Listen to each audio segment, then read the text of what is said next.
Troyes et la ville chinoise de Kaifeng entretiennent des liens depuis 2005.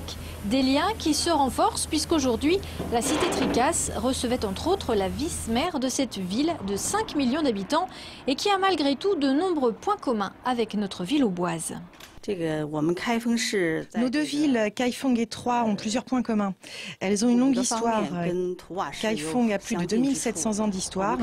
Je trouve que Troyes et son patrimoine, ses bâtiments anciens sont bien protégés.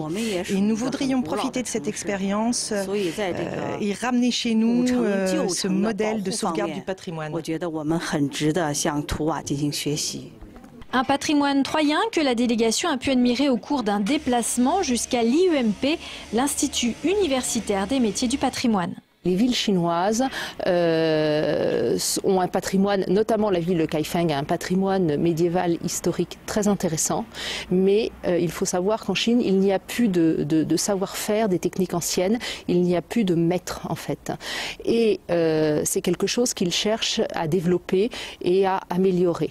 Ils ne veulent plus maintenant déconstruire et reconstruire en pastiche, ils veulent justement réhabiliter, restaurer leur patrimoine. Donc l'IUMP les intéresse énormément, que ce soit en termes de diagnostic, en termes de préconisation et également en termes de formation de jeunes qui seraient intéressés par ce type de revalorisation de patrimoine. Savoir-faire troyen, mais aussi atout touristique, universitaire, économique. La délégation de Kaifeng a pu s'entretenir un long moment ce matin avec notamment le président de la Chambre de commerce et d'industrie de l'Aube. Les questions qu'ils ont posées, c'est cette interrogation par rapport à une économie d'État et une économie libérale. Une autre question qui les interpellait, c'était aussi sur la partie financement du développement de nos entreprises, avec cette crise dont on leur parle et qui pour eux est loin et ils se demandent, ils doivent entendre des choses sur nous. Donc essayer de dire comment on réagit nous par rapport à nos réflexions d'efficacité, de valeur ajoutée supplémentaire et aussi d'enseignement supérieur. L'an passé, une délégation française avait apporté le champagne, notamment à Kaifeng.